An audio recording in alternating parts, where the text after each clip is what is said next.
Good morning. It's Lynette from Panacea Ranch. And I hope you're doing good today. I'm doing fabulous. I can't believe how wonderful I've been feeling the past few days. It's just amazing. I love it when I'm in this space. So anyway, I hope you're in this space too. And if not, that's okay. You'll get there again. And if you've never been, come on along for the ride. We're going to ride on the peace train. Like Cat Stevens. Yeah, love that guy. And I can't remember his real name or Muslim name. I can't remember. But anyway, wonderful, wonderful musician, songwriter, man in general. Okay, so I wanted to do this with the TV just to show you a short clip of Dr. John Hagelin and the way he explains something.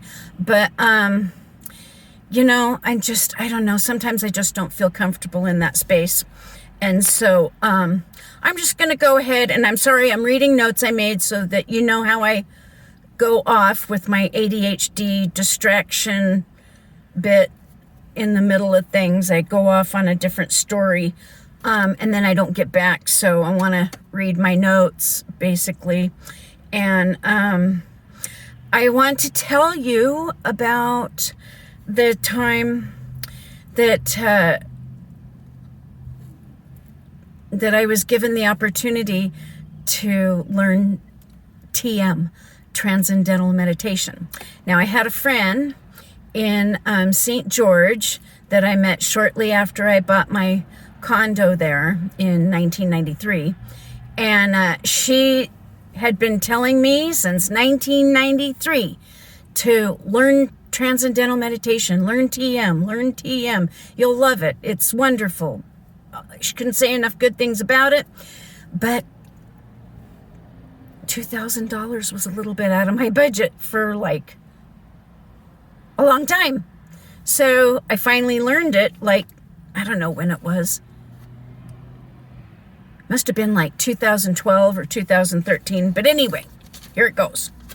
One time when I was living in Oregon, I had heard that David Lynch was coming to lecture about transcendental meditation at the U of O. I'm a huge fan of David Lynch. Yeah, I love weird movies and I love weird music, and I like to collect both because I'm weird. But anyway, for those of you who do not know, David Lynch was a filmmaker and director, and he recently died. And but that's okay, you know. We all go to that place, right? So I wanted to say, rest in peace, David Lynch. You know how much I love you. His movies are very bizarre, to say the least, and with bits of brutal violence, so beware if you want to check out his movies and his mini-series Twin Peaks, along with its mini-series sequel 20 years later. Anyway, he was brilliant. And my friend Beverly had been telling me for years that I should learn how to do TM, but it was always very expensive. And pretty sure...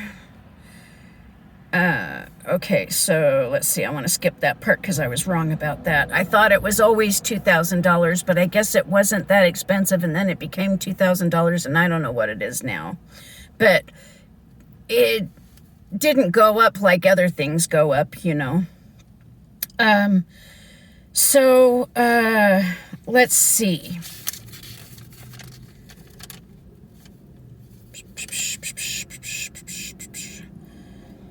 I made a wish to be able to learn transcendental meditation. Maybe I should just call it TM now that you know what TM means, if you already didn't. And so I made a wish that I would be able to learn it one day. And so I told my husband that I wanted to go to this lecture he was giving at the U of O. And it was even free, you know? Who doesn't like free? So I think it was like the day before the lecture, my husband called me to let me know that he had to pick up a client for work and from the airport and take them out to dinner. So I wouldn't be able to go because there wouldn't be anybody to watch the children. So I was disappointed, but I didn't let it get me too down, you know. I was still kind of excited that he was even going to be in Oregon, you know. And then the day of the lecture, my husband called me to let me know that when their client had landed, they were ill and they had to go to the hospital. Now, just so you know, I didn't cause that to happen. And I certainly didn't wish anything bad towards her or anyone. She must have been vibrating on a sense of not being well. And there is only well-being and the resistance of well-being. So I was able to go to the lecture. David Lynch is a well-loved filmmaker and director. He was so popular that the entire lecture hall was full, and they had to open 2 more overflow rooms to accommodate all the people that showed up. I was in one of the overflow halls where they had closed circuit screens for us to see and hear this lecture. He even came into both of the overflow rooms beforehand to let people see him in person and let a couple of people in each room ask him questions. He opened the lecture in the main hall, letting a few people ask him questions about TM and his films and consciousness. We were all feeling like we were given such an awesome opportunity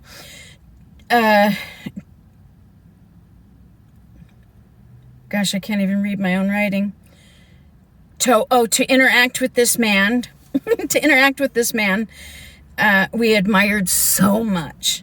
He told us how TM had helped him with his ability to create, and that surprisingly, it also helped with stress and being able to control his feelings and reactions to stress.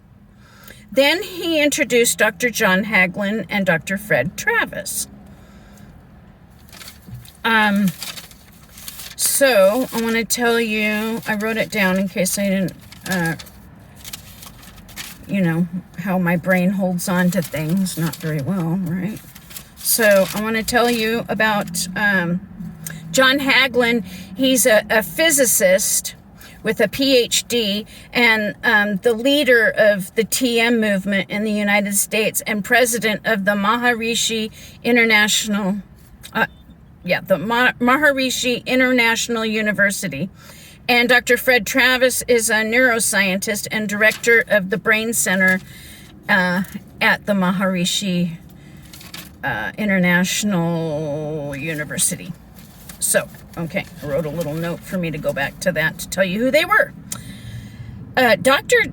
Hagelin's part is speaking about the scientific and spirituality of TM.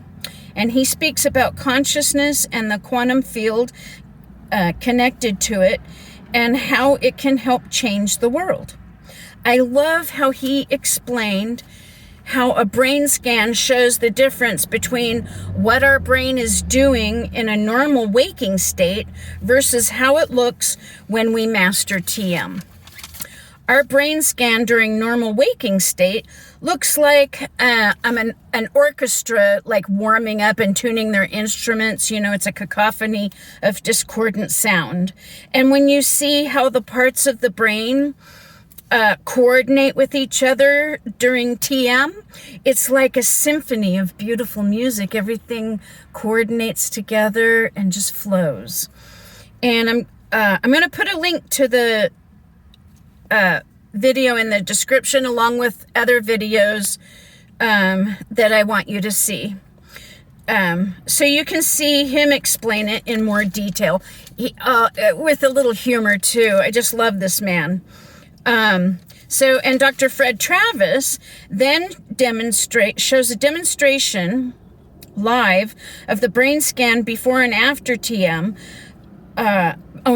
Before and during TM with a student volunteer who has been meditating for years. And a Fred Travis quote is, The brain is the interface. It's the interface between your innermost self and the outer environment. Dr. Fred Travis also shows images of a normal, healthy brain, and a violent criminal's brain. Someone who has experienced a lot of violence as a child on up has a brain that has lesions that look like holes in the brain. Parts of their brain do not develop. And so it can look like holes because there's nothing going on there.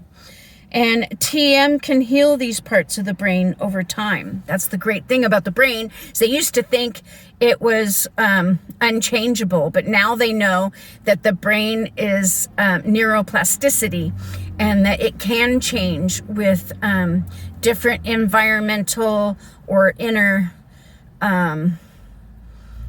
effects, that come from the inner thoughts, the inner feelings, and the outer environment, whatever's going on out there. So, it can affect the brain because we're constantly taking in information even when we're not paying attention to it.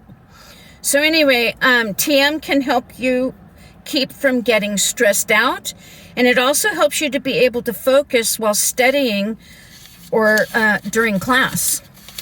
Now, doing TM twice a day for 20 minutes each is equivalent to 4 hours of sleep. Now, maybe not at first, but once you start transcending and you do this meditation twice a day, if you would like to be able to get more done with less sleep, then this is your huckleberry. This is your deal. So, and so I invite you to try it, and see how it progresses with you as you learn to do it, because we all get better and better with practice. And so once you get enough of that practice, and it's different for everyone, so it'll happen at, different times. But TM increases the level of integration coherence in the brain. And the whole reason David Lynch and these professors toured colleges around the country was to bring TM to the students so that they could learn easier and with less stress. They want to help create a world of peace by using TM to help people stay calm and be able to focus. They offered everyone to apply for a partial or full scholarship to pay for their TM training. My husband, and 2 offspring and myself received partial scholarships. My middle child wasn't interested, or we would have got one for them too. Now, world peace is like a huge idea. Some people think it's impossible. Maybe it is. I don't know. But I like to think anything and everything is possible. So these guys feel that if they help people become more peaceful individuals with inner unity, inner peace, and inner harmony, then, how can that not help others, and how can that not help foster world peace? I don't know. To me, it does. Also, when someone does TM, the vibration ripples out. And when you gather people to meditate together, the vibration increases and ripples out even more and farther. Like when you have 2 loudspeakers playing the same music next to each other, they produce 4 times the sound of a single speaker. And 3 loudspeakers next to each other produces 9 times the sound, because these sound waves together, vibration is a sound, and the power of the wave grows as the square of the height of the wave. So that's why, 2 times 2, 4, 3 times 3, 9, and so on. You get the picture. There's been research done on groups of meditators that has shown this theory. If you are interested in learning TM, I am putting a link to hook you up with that. And if you are interested in getting a scholarship or partial scholarship to help you pay for it, I'm going to put that link to the David Lynch Foundation below as well. Let's see. You don't necessarily have to be a student. there are, and by student, I mean kindergarten through college. There are many different scholarships offered by the David Lynch Foundation. There's military, which helps extremely well with PTSD. And I'm going to put a link down in the description as well to a video about one or two or more military people. What do you call them? Soldiers, military personnel who have went through this and their experience on how it helped them with their PTSD. I think it's wonderful. They deserve it. They deserve everything. They just do. Putting their life on the line for us. They're not being selfish about it, There's scholarships for homeless people, single parents, and who knows what. Check it out and see if you are any of those categories and qualify for any of it. And be patient with yourself. You might not see any change at first. Like I said, everyone is different. It took me a while to finally get moments of no thought or transcendence. But when you transcend, it feels amazing. And, I can't even think of any other way to describe it. There's just nothing like it. So I think that's all I have to say. Did you stay with me this far? If you did, I want to thank you so much. You have no idea how you're helping me and others by watching this till the end, liking, subscribing, sharing, putting this out there in the algorithm for everyone to see. Who knows who it could help? Maybe it didn't help you, but maybe you could see the value in it, And I appreciate you. You are worthy of everything you desire. You are worthy of love, acceptance, so love yourself. Love yourself so much that it can't go anywhere else but to others, And I'm going to go inside work and grab something to eat before I start. And I'll try and work on this a little bit before I get on the clock to see if I can get it posted, this morning. Otherwise, I do bits and pieces every time I'm on break. I'm always like typing stuff up, or I'm typing. Do you call it typing when you're doing it on your phone? Typing? It's totally different, isn't it? And writing my notes and stuff, writing ideas, and I appreciate you. Thank you so, so much. You are a wonder in this world. And I want you to have a fabulous day, okay? Bye.